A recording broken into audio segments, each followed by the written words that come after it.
ইতিহাসের জবানবন্দি।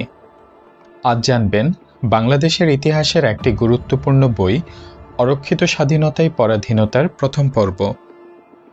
সদ্য স্বাধীন বাংলাদেশে দেশের সম্পদ লুট করে নিয়ে যাওয়ায় ভারতীয় সেনাবাহিনীর বিরুদ্ধে প্রতিবাদ করার শাস্তিস্বরূপ প্রথম মুক্তিযোদ্ধা বাঙালি হিসেবে শেখ মুজিব দ্বারা যিনি কারাবন্দী হয়েছিলেন, তিনিই হচ্ছেন এই বইয়ের লেখক মেজর অবসরপ্রাপ্ত এম এ জলিল।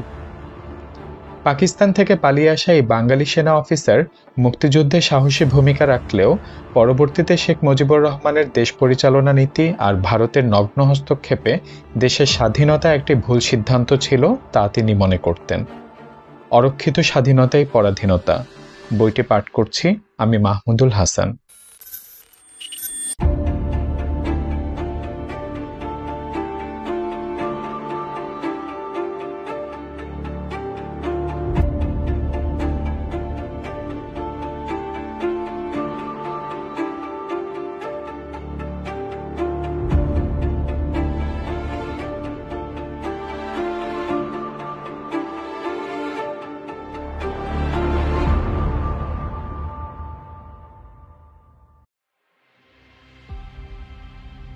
লেখক পরিচিতি।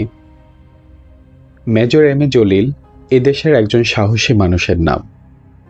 তার কথা ভাবলেই এক দেশপ্রেমিক যোদ্ধার ছবি আমাদের সামনে এসে দাঁড়ায়। সৈনিক জীবন তাকে কেবল সাহসী বানায়নি, তিনি ছিলেন কষ্ট সহিষ্ণু ও সুশৃঙ্খল একজন মানুষ। আর মুক্তিযুদ্ধ তাকে করেছিল লড়াকু।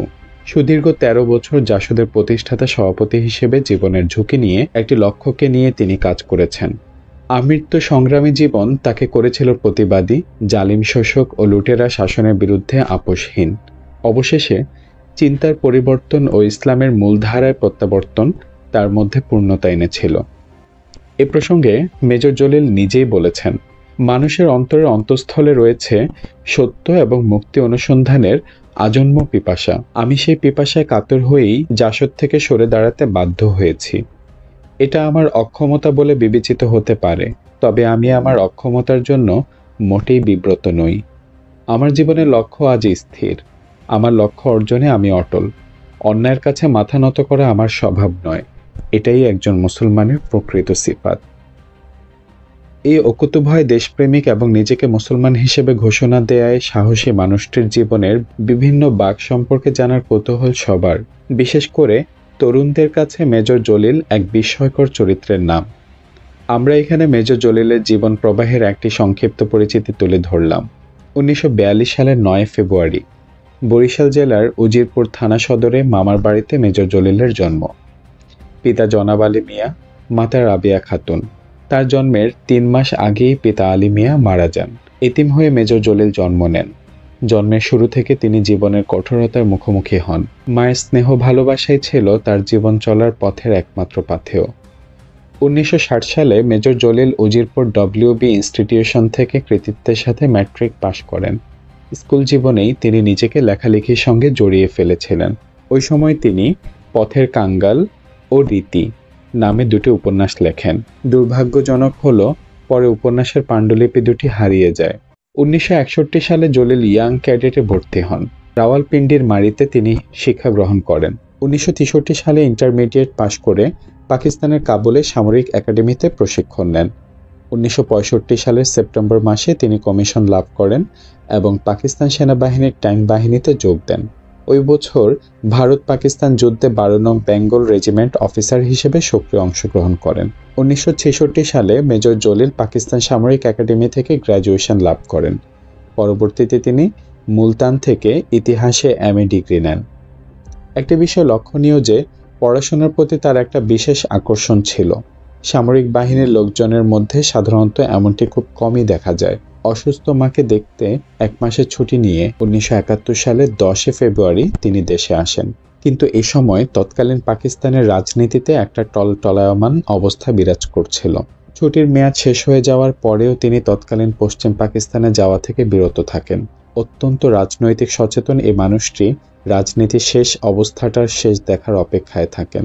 ২৫শে মার্চের কালো রাত পাকিস্তানের ইতিহাসে গোটা চেহারাটাই পাল্টে দেয়। ২৬শে মার্চ থেকেই মেজর জলিল মুক্তিযুদ্ধ সংগঠনে নিজেকে নিয়োজিত করেন। 24শে এপ্রিল পর্যন্ত বরিশাল পটুয়াখালীকে তিনি মুক্ত অঞ্চল হিসেবে রাখতে সক্ষম হন। শুরু হলো মুক্তিযোদ্ধা মেজর জলিলের জীবন। 7 April major Jalil Khulna radio centre মুক্ত করতে অপারেশন চালান। 21শে এপ্রিল অস্ত্র সংগ্রহের উদ্দেশ্যে সুন্দরবনের পথ ধরে ভারতে যান। ফিরে এসে 9 নং সেক্টরের প্রধান হিসেবে মুক্তিযুদ্ধে নিজেকে নিয়োজিত করেন। 9 মাসে রক্তক্ষয়ী এক লড়াইয়ের মাধ্যমে 1971 সালের 16 ডিসেম্বর স্বাধীন বাংলাদেশ জন্ম নেয়। 1971 সালের 18 ডিসেম্বর বরিশালে মেজর জলিলকে সংবর্ধনা প্রদান করা হয়। 21শে ডিসেম্বর বরিশাল হেমায়েত খেলার মাঠে এক বিশাল জনসভায় তিনি ভাষণ দেন। এই দুটি জনসভায় এত বেশি স্বতঃস্ফূর্ত জনতা উপস্থিত হয়েছিল যা বরিশালবাসী তার আগে আর কখনো দেখেনি। স্বাধীনতার পরপর ভারত বাংলাদেশকে কার্যত একটি প্রদেশ হিসেবে চিহ্নিত করার প্রয়াস পায়। ভারতীয় সেনাবাহিনী বাংলাদেশের সম্পদ ও পাকিস্তানিদের ফেলে যাওয়া অস্ত্রশস্ত্র লুটপাট করে ভারতে নিয়ে যেতে থাকে। যশোরে এমন একটি লুটের মাল বয়ে নেয়া ভারতীয় সেনাবাহিনীর গাড়িবহরকে বাধা দেয় 31শে ডিসেম্বর বেলা 11টায় মেজর জলিলকে বন্দী করা হয়। যশোর সেনানিবাস অফিস কোয়ার্টারের একটি নির্জন বাড়িতে তাকে আটকে রাখা হয়। তিনি স্বাধীন বাংলাদেশের প্রথম রাজবন্দী। 5 মাস 6 দিন বন্দী থাকার পর 1972 সালের 7 জুলাই মেজর জলিল মুক্তি লাভ করেন। সেক্টর কমান্ডারদের সবাইকে নানান উপাধি দেওয়া হলেও তাকে বঞ্চিত করা হয়। 72-এর 31শে অক্টোবর জাতীয় সমাজতান্ত্রিক দল জাসদের প্রতিষ্ঠাতা সভাপতি হিসেবে তিনি রাজনীতিতে নামেন। মেজর জলিলের রাজনীতিতে নামার ঘটনাটি নিঃসন্দেহে বাংলাদেশের ইতিহাসে একটি উল্লেখযোগ্য ঘটনা, কেননা পরবর্তীতে তিনি এদেশের রাজনীতির অনেক পট পরিবর্তনে প্রভাবশালী ভূমিকা রাখেন। 1973 সালে জাতীয় সংসদ নির্বাচনে বরিশালের বাকেরগঞ্জ উজিরপুর সহ 5টি আসনে তিনি প্রতিদ্বন্দ্বিতা করেন। নির্বাচনে তার বিজয় ছিল নিশ্চিত, কিন্তু তৎকালীন ক্ষমতাধর দল আওয়ামী লীগ তাকে বিজয়ী হতে দেয়নি। বাংলাদেশের রাজনীতিতে 1975 সালে 15 আগস্ট পর্যন্ত শেখ মুজিবের প্রধান রাজনৈতিক প্রতিপক্ষ ছিলেন মেজর জলিল। 1974 সালের 17 মার্চ জাসদের স্বরাষ্ট্রমন্ত্রীর বাড়ি ঘেরাও কর্মসূচিতে পুলিশ গুলি করলে বেশ কয়েকজন নিহত হয়। মেজর জলিল নিজেও আহত হন। আওয়ামী লীগ সরকার তাকে গ্রেপ্তার করে। 1975 সালে 8 নভেম্বর তিনি মুক্তি লাভ করেন। দেশের রাজনৈতিক পরিস্থিতির আমূল পরিবর্তন সত্ত্বেও মেজর জলিল ক্ষমতাসীনদের রোষানল থেকে রেহাই পাননি। 1975 সালে 23 নভেম্বর তাকে আবার গ্রেফতার করা হয়। সামরিক ট্রাইব্যুনালে কর্নেল তাহের ও মেজর জলিলের ফাঁসি হয়। মুক্তিযুদ্ধে বিশেষ অবদানের জন্য মেজর জলিলের মৃত্যুদণ্ড মওকুফ করে যাবজ্জীবন কারাদণ্ড দেওয়া হয়। প্রায় 4.5 বছর কারাভোগের পর 1980 সালের 26শে মার্চ তিনি মুক্তি লাভ করেন। 1982 সালের আগস্ট মাসে তিনি টাঙ্গাইলের এক সম্ভ্রান্ত পরিবারের কন্যা সাইমা আক্তারকে বিয়ে করেন। সাইমা জলিল দম্পতির 2 কন্যা সারাহ জলিল ও ফারাহ জলিল। এরপর থেকেই মেজর জলিলের চিন্তা চেতনার পরিবর্তন লক্ষ্য করা যায়। শেষ পর্যন্ত 1984 সালের 3রা নভেম্বর তিনি জাসদ থেকে পদত্যাগ করেন। এ প্রসঙ্গে তিনি তার কৈফিয়ত ও কিছু কথা গ্রন্থে লিখেছেন। মেজর জলিলের কিছু কথা কোট আনকোট পাঠ করছি। দলীয় জীবনে জাসদের নেতাকর্মীরা ধর্মীয় মূল্যবোধ প্রায় সম্পূর্ণভাবে বিসর্জন দেওয়ার ফলে নৈতিকতার ক্ষেত্রে অবক্ষয় ঘটে। ব্যক্তিজীবনে আসে বিশৃঙ্খলা এবং ধর্মীয় নৈতিকতা এবং মূল্যবোধে পরিচালিত সমাজদেহ থেকে নিজেরা বিচ্ছিন্ন হয়ে পড়লেও সমাজে বসবাসরত জনগণকে ঐতিহ্যবাহী ইসলামী সাংস্কৃতিক জীবন এবং মূল্যবোধ থেকে বিচ্ছিন্ন করতে মোটেও সক্ষম হয়নি। প্রচলিত পারিবারিক, সামাজিক এবং সাংস্কৃতিক জীবনধারা থেকে কেবল নিজেদেরকে বিচ্ছিন্ন করে রাখলেই বিকল্প সংস্কৃতি জন্ম নেয় না, বরং এ ধরনের রণকৌশল অবলম্বন সমাজে প্রচলিত নীতি, নৈতিকতা, আচার অনুষ্ঠান এবং সাংস্কৃতিক মূল্যবোধের প্রতি তাচ্ছিল্য, উপহাস এবং ঘৃণার বহিঃপ্রকাশ ঘটায়, যা প্রকারান্তরে বিপ্লবী আন্দোলনের বিপক্ষে চলে যায়। দ্বিতীয় উক্তি, ইসলাম ধর্ম এদেশের শতকরা 90 জন গণমানুষের কেবল ধর্মীয় বিশ্বাসী নয়, ইসলাম ধর্মভিত্তিক নীতি নৈতিকতা, আচার অনুষ্ঠান, উৎসব পর্ব, সামাজিক, সাংস্কৃতিক এবং এদেশের সাধারণ গণমানুষের দৈনন্দিন জীবনের নানান ঘটনার সাথে ইসলাম ধর্ম অঙ্গাঙ্গিভাবেই জড়িত। জন্মপর্ব থেকে শুরু করে জানাজা পর্যন্ত ইসলামের নীতি নির্দেশের আওতায় নিয়ন্ত্রিত হচ্ছে এদেশের সংখ্যাগরিষ্ঠ মানুষের জীবন। এমন একটি জীবন দর্শনকে অবহেলা, উপেক্ষা কিংবা সম্পূর্ণভাবে পরিহার করে চলার নীতিকে বাস্তবসম্মত কিংবা বিজ্ঞানসম্মত বলা যায় না। প্রগতিশীল আন্দোলনের স্বার্থেই ইসলাম ধর্মের বিজ্ঞানসম্মত মূল্যায়ন অত্যাবশ্যকীয় বলে আমি মনে করি, কারণ ইসলাম শোষণ, জুলুম, অন্যায়, অসুন্দর সহ সর্বরকম স্বৈরশাসন এবং মানুষের উপর অবৈধ প্রভুত্বের ঘোর বিরোধী। ইসলাম পুঁজিবাদ, সাম্রাজ্যবাদ, রাজতন্ত্র উচ্ছেদের নির্দেশ দেয়। সম্পদের ব্যক্তি মালিকানা ইসলামে নিষিদ্ধ, কারণ সকল সম্পদের মালিকানা একমাত্র আল্লাহরই। মানুষ হচ্ছে তার কেবল প্রয়োজন মেটানোর জন্য আমানতদার বা কেয়ারটেকার। উক্তিগুলো শেষ হলো। জাসদ থেকে পদত্যাগের পর মাত্র 16 দিন পর মেজর জলিল 1984 সালের 20 অক্টোবর জাতীয় মুক্তি আন্দোলন নামে একটি দল গঠন করেন। এ সময় তিনি মরহুম হাফিজি হুজুরের নেতৃত্বে সম্মিলিত সংগ্রাম পরিষদ গঠনে সক্রিয় অংশগ্রহণ করেন। 1985 সালে জানুয়ারি মাসে তাকে গৃহবন্দী করা হয়। তিনি 1 মাস গৃহবন্দী অবস্থায় থাকেন। এরশাদ বিরোধী আন্দোলনে যোগদানের কারণে 1987 সালের 30 ডিসেম্বর থেকে 1988 মার্চ পর্যন্ত সরকার তাকে ঢাকা কেন্দ্রীয় কারাগারে আটকে রাখেন। এর আগে major Jalil Libya, Lebanon, Iran, Britain ও পাকিস্তানে কয়েকটি আন্তর্জাতিক ইসলামী সম্মেলনে যোগ দিয়েছিলেন। 1988 সালের 11 নভেম্বর মেজর জলিল পাকিস্তান যান। 16 নভেম্বর রাজধানী ইসলামাবাদে তিনি হৃদরোগে আক্রান্ত হন। সঙ্গে সঙ্গে তাকে স্থানীয় একটি ক্লিনিকে ভর্তি করা হয়। 19 নভেম্বর রাত 10:30টায় তিনি ইন্তেকাল করেন। 22 নভেম্বর তার লাশ ঢাকায় আনা হয় এবং পূর্ণ সামরিক মর্যাদায় মিরপুর বুদ্ধিজীবী কবরস্থানে তাকে দাফন করা হয়। উল্লেখ্য, মেজর অবসর জলিলই সেই সৌভাগ্যবান ব্যক্তি যার লাশ দাফনের মাধ্যমেই মিরপুরের মুক্তিযোদ্ধা গোরস্থানে সর্বপ্রথম লাশ দাফন শুরু হয়েছে। মেজর জলিল এমন কিছু গ্রন্থ লিখে গেছেন যা আমাদের জাতীয় জীবনের যে কোনো সন্ধিক্ষণে দিক নির্দেশনার কাজ করবে। তার একটি গ্রন্থ অরক্ষিত স্বাধীনতায় পরাধীনতা তো এখন দেশপ্রেমের এক বলিষ্ঠ এবং উচ্চকিত স্লোগানে রূপান্তরিত হয়েছে। মেজর জলিলের লেখা 8টি গ্রন্থ হল: 1. সীমাহীন সময়, মুক্তিযুদ্ধের স্মৃতি ডায়েরি। 2. মার্ক্সবাদ, প্রবন্ধ। 3. সূর্যোদয়, রাজনৈতিক উপন্যাস। 4. কৈফিয়ত ও কিছু কথা, প্রবন্ধ। 5. দাবি আন্দোলন, দায়িত্ব, প্রবন্ধ। 6. দৃষ্টিভঙ্গি ও জীবন দর্শন, প্রবন্ধ। 7. অরক্ষিত স্বাধীনতায় পরাধীনতা, প্রবন্ধ। 8.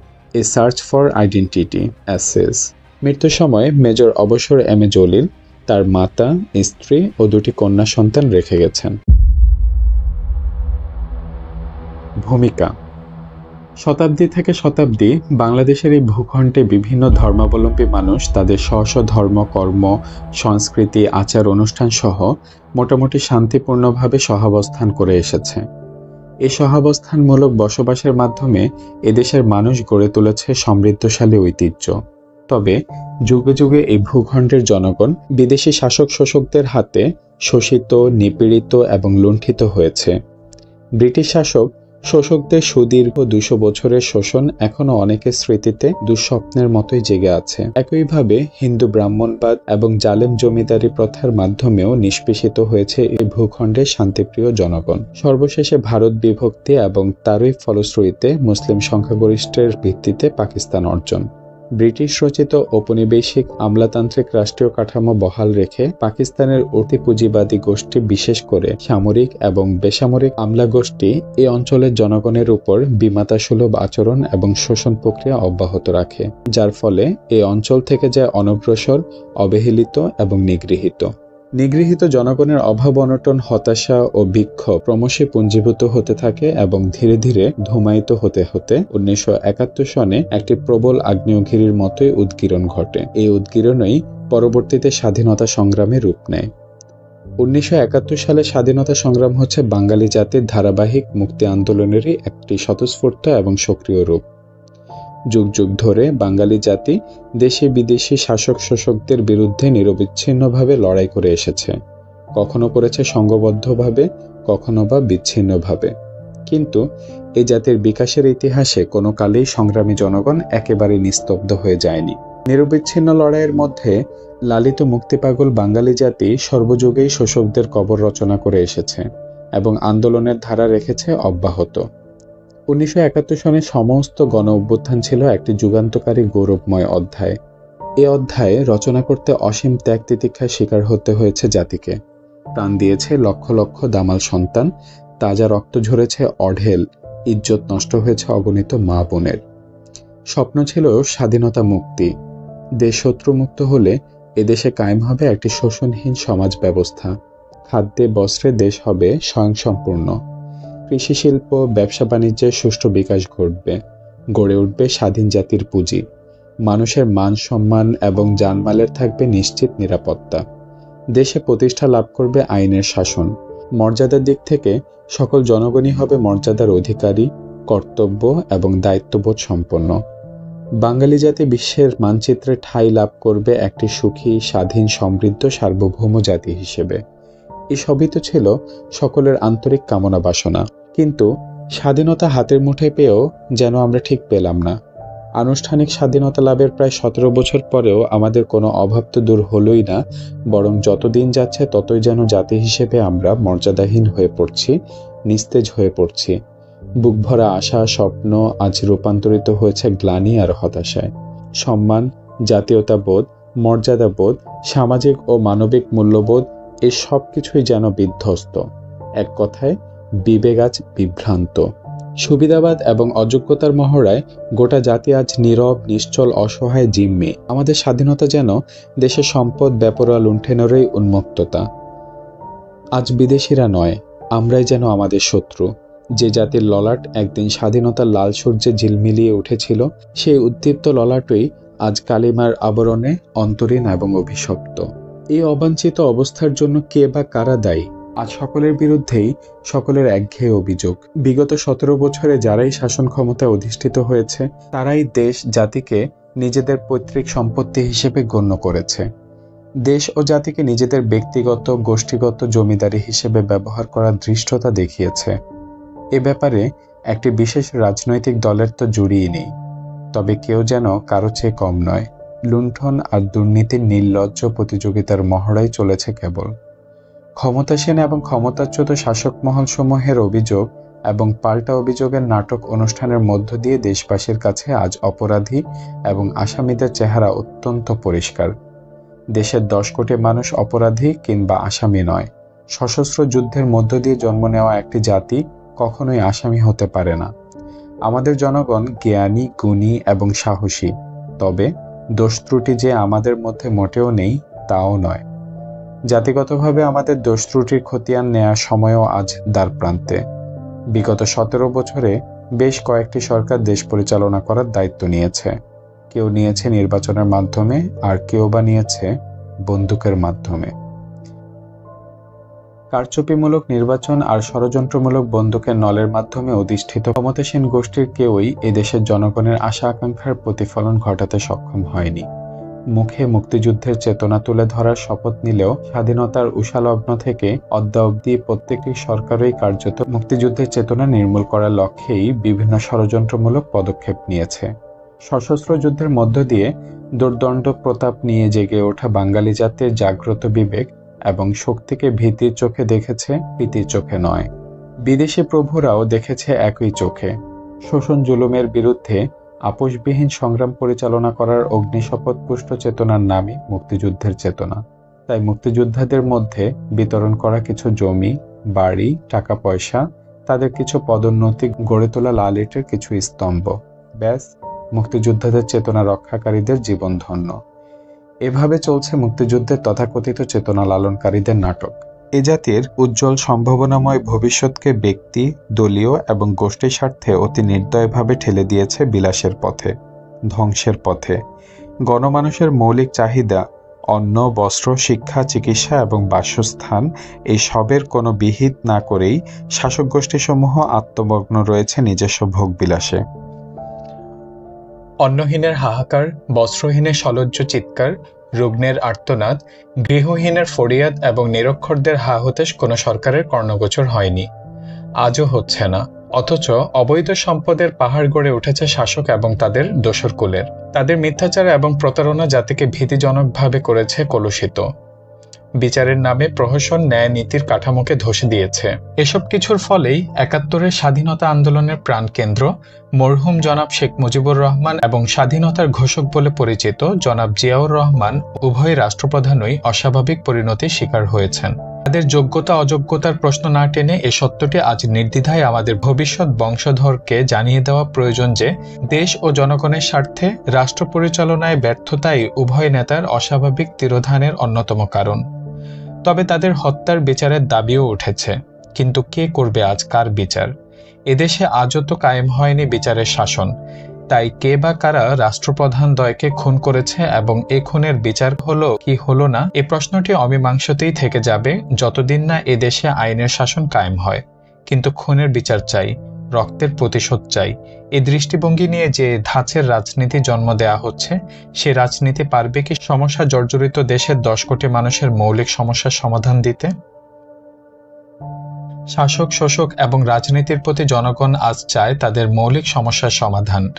ব্যক্তিপূজা জাতিকে মুক্তি প্রদান করে কিনা, সে প্রশ্নটি আজ অতীব গুরুত্ব সহকারে বিবেচনা করা প্রয়োজন। লক্ষ প্রাণের বিনিময়ে সৃষ্ট মুজিব শুধু মুজিবই ছিলেন না, ছিলেন ৭১-এর স্বাধীনতা আন্দোলনের উদ্দীপ্ত প্রতীক। ব্যক্তি মুজিবের তিরোধান প্রতীক মুজিবকে ইতিহাসের পাতা থেকে মুছে ফেলতে পারবে না। যার যতটুকু প্রাপ্য তা আগামী দিনের ইতিহাসই নির্ধারণ করবে। যে দেশে হাজারো মায়ের প্রাণপ্রিয় যুবক সন্তানেরা কেবল বস্তাবন্দী হয়ে খালে বিলে নদীতে ভেসেছে, যে দেশে বিনা বিচারে শত শত মুক্তিযোদ্ধা ও বীর সিপাহীদেরকে রাতের আধারে ফাঁসি কাষ্ঠে ঝুলানো হয়েছে, ফাঁসিতে ঝুলানো হয়েছে মুক্তিযুদ্ধের অনেক বীর নায়ক অধিনায়ককে, সে দেশে সত্যিকারের বিচার ব্যবস্থা কায়েম হোক, এটাই তো সকলের ঐকান্তিক কামনা। আইনের শাসনের অবর্তমানে গত ১.৫ যুগ ধরে এ জাতির রক্ত ঝরেই চলেছে। সমান গতিতে চলেছে নারী ধর্ষণ, নির্যাতন। বিচার নেই, আছে শুধু হাহাকার, কান্না। এই ন্যায় বিচারের শাসন প্রতিষ্ঠার লক্ষ্যে আজ প্রয়োজন সাহসী দুর্বার গণজাগরণ। শোষণমূলক আমলাতান্ত্রিক প্রশাসনিক রাষ্ট্রীয় কাঠামোর মাধ্যমে আইনের শাসন বলতে যা বোঝায় তা কেবল শাসক গোষ্ঠীর জন্যই আইন লঙ্ঘন এবং আইন অপপ্রয়োগ করার বেসুমার ক্ষমতা। আমলাতান্ত্রিক প্রশাসন জনগণকে প্রশাসনমুখী করে তোলে। প্রশাসন এ অবস্থায় কখনো জনমুখী হয় না। প্রশাসন জনশক্তির বিকাশ সাধনে ব্রতী নয়। জনশক্তিকে অসহায়ভাবে প্রশাসনের উপর নির্ভরশীল করে তোলাই হচ্ছে আমলাতান্ত্রিক প্রশাসনের লক্ষ্য। ক্ষমতায় বসে কেবল ফরমান জারি করলেই প্রশাসনের চরিত্র গণমুখী হয়ে ওঠে না। আমলাতান্ত্রিক প্রশাসনিক কাঠামোকে আঁকড়ে ধরে জনগণকে মুক্তির আশ্বাস দান জনগণের সঙ্গে বিশ্বাসঘাতকতারই শামিল। এই সত্যটি অনুধাবন করার মতো জ্ঞান প্রত্যেকটি সরকারেরই ছিল না শুধু এই প্রচলিত প্রশাসনিক কাঠামো পরিবর্তন করে গণমুখী ব্যবস্থা পরিবর্তন করার সদিচ্ছা। তাই সত্য আজ দিবালোকের মতোই পরিষ্কার যে বিগত ১৭ বছরে গঠিত সরকারসমূহ সুপরিকল্পিতভাবেই একটি স্বাধীন জাতিকে আত্মবিধ্বংসী পথে ঠেলে দিয়েছে। এ জাতির স্বপ্নীল ভবিষ্যৎকে করে তুলেছে অনিশ্চিত ও অন্ধকার। তবে বিগত সরকারসমূহের ষড়যন্ত্র, অযোগ্যতা এবং ব্যর্থতার ইতিহাস ১০ কোটি মানুষের এবং এ জাতির অনাগত ভবিষ্যতের ইতিহাস হতে পারে না। বিপুল সম্ভাবনাময় এ জাতির ললাটে স্থায়ী কলঙ্কের ছাপ লেপন করে দেয়ার অধিকার কারণেই, এবং এমন অধিকার কাউকে দেওয়াও যায় না।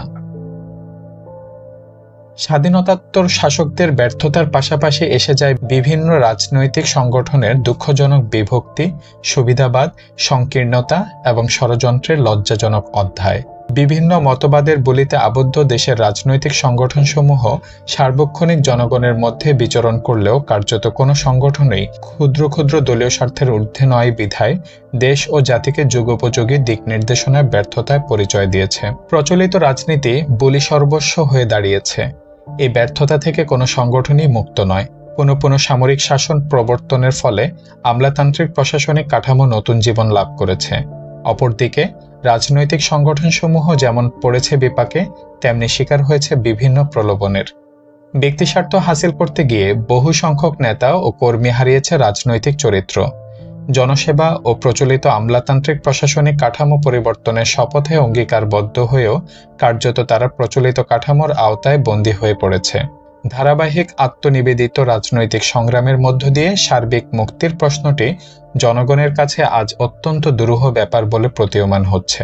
রাজনীতির এই দুঃখজনক পরিণতি দেশ ও জাতির জন্য সুখকর তো নয়ই, বরং ভয়াবহ অমঙ্গলের হাতছানি। এই অবস্থার কারণেই আজ জাতি সত্যকে সত্য এবং মিথ্যাকে মিথ্যা বলার সাহস ও বিবেক হারিয়ে ফেলেছে প্রায়। জুলুম, নির্যাতন, মেশিনগান, ট্যাঙ্ক যে জাতির যাত্রাপথকে করতে পারেনি রুদ্ধ, সেই জাতিটি আজ অপমানের বোঝা মাথায় নিয়ে অসহায়ভাবে মুখ থুবড়ে পড়ে আছে। সশস্ত্র সংগ্রামের মধ্য দিয়ে জন্ম নেওয়া জাতিটিকে আজ মুখ বুজে সহ্য করতে হচ্ছে কত অপবাদ, তলাবিহীন ঝুড়ি, মিসকিন দেশ, বিশ্বের দরিদ্রতম দেশ, আরো কত কি। মুক্তিযুদ্ধে ঝরানো তাজা রক্তের বিনিময়ে এটাই কি ছিল এই জাতির প্রাপ্য? 1971 সনের স্বাধীনতা যুদ্ধে কত মুক্তিযোদ্ধা প্রাণ হারালো, শহীদ হলো, পঙ্গু হলো নিখোঁজ, তার যেমন নেই সঠিক কোনো পরিসংখ্যান, তেমনি স্বাধীনতা উত্তর বিগত 17 বছরে আরো কত শত সহস্র যোদ্ধা যে মিথ্যা, খুন, চুরি, ডাকাতি অভিযোগে কারাগারে ধুকে ধুকে মরেছে অনাহারে, শিকার হয়েছে গুপ্ত ও প্রকাশ্য হত্যার, ঝুলেছে ফাঁসি কাস্টে, তারও নেই কোনো হিসাব। যেন মুক্তিযুদ্ধ হয়েছিল এদেশের মানুষকে, বিশেষ করে দামাল যুবশক্তিকে বেহিসাব নির্মূল করার ব্লুপ্রিন্ট নিয়ে। স্বাধীনতার পর থেকে প্রত্যেকটি রাজনৈতিক সংগঠন মুক্তিযোদ্ধাদের পুনর্বাসনের দাবিতে সোচ্চার এবং প্রত্যেকটি সরকারের মুখেই তাদের পুনর্বাসনের প্রতিশ্রুতি ধ্বনিত হলেও মূলত মুক্তিযুদ্ধের নামে স্বাধীন বাংলাদেশ বিশেষ কিছু ব্যক্তি, শ্রেণী ও গোষ্ঠী সুপরিকল্পিতভাবে সব রকম সুযোগ সুবিধা ভোগের মাধ্যমে নব্যধনিক শ্রেণী হিসেবে প্রতিষ্ঠা লাভ করার প্রতিযোগিতায় বেপরোয়াভাবে মত্ত। এদেরকে নাম ধরে চিহ্নিত না করলেও সমাজ দেহের প্রতি স্তরেই এদের কুৎসিত চেহারা আজ সুস্পষ্ট। জাতির বীর মুক্তিযোদ্ধারা আজ উপহাস, কৌতুক ও করুণার পাত্র। ভাবখানা এমন যেন মুক্তিযোদ্ধারা ছিল এক শ্রেণীর কামলা, যাদের কাজ ছিল হানাদার বাহিনীকে তাড়িয়ে দিয়ে দেশীয় কিছু অসৎ সামরিক, বেসামরিক আমলা এবং ব্যবসায়িক মনোবৃত্তির এক শ্রেণীর রাজনীতিকদের হাতে দেশের শাসনভার তুলে দেয়া। সব রকম মানবিক, সামাজিক এবং নৈতিক মূল্যবোধ বিসর্জন দিয়েও তারাই হবে দেশের প্রভু এবং মুক্তিযোদ্ধারা থাকবে তাদেরই বাধ্যগত কামলা। মুক্তিযোদ্ধাদেরকে আজ একটা কথা পরিষ্কারভাবে জেনে রাখতে হবে যে মুক্তিযুদ্ধের মাধ্যমে জন্ম নেয়া জাতির মুক্তিযোদ্ধারা কারো দ্বারা পুনর্বাসিত হয় না, বরং মুক্তিযোদ্ধারাই রাষ্ট্রীয় ক্ষমতার অধিকারী হয়। তাদের বলিষ্ঠ নেতৃত্বের মাধ্যমে তারাই সমাজের পুরাতন কাঠামো ভেঙে দিয়ে নতুন রাষ্ট্রীয় কাঠামো বিনির্মাণের মধ্য দিয়ে সমাজের শোষিত নিগৃহীত শ্রেণীসমূহকে পুনর্বাসন করে। কিন্তু বাংলাদেশের প্রশ্নে ব্যাপারটি ঘটেছে সম্পূর্ণ উল্টো। মুক্তিযোদ্ধাদের পুনর্বাসনের চিৎকার সদিচ্ছার চিৎকার নয়, এটাই হচ্ছে প্রকৃত পাওনাদারকে তার প্রাপ্য থেকে প্রতারণা করার এক গভীর ষড়যন্ত্র। সমাজে পুনর্বাসনের প্রয়োজন কাদের? সমাজের পঙ্গু, অনাথ, আতুর, বেকার, ভিক্ষুক, পতিতা ইত্যাদি অবহেলিত এবং অক্ষম শ্রেণীর প্রয়োজন পুনর্বাসন। সশস্ত্র যুদ্ধের মধ্য দিয়ে দেশ ও জাতির জন্য বিজয় আনয়নকারী বীর যোদ্ধারা কোনোদিনই পুনর্বাসনের পর্যায়ে পড়ে না। মুক্তিযোদ্ধাদের ত্যাগের সমতুল্য কোনো বিনিময় নেই। তাদের গৌরবময় অম্লান ত্যাগে কেবল তারাই পুনঃপ্রতিষ্ঠা লাভ করবে না, দেশ জাতীয় হবে পুনর্গঠিত। যে জাতির যোদ্ধারাই পুনর্বাসনের স্তরে নেমে যায়, সে জাতির পুনর্গঠন তো দূরে থাক, তাদের স্বাধীনতা সার্বভৌমত্বই হয়ে পড়ে বিপন্ন।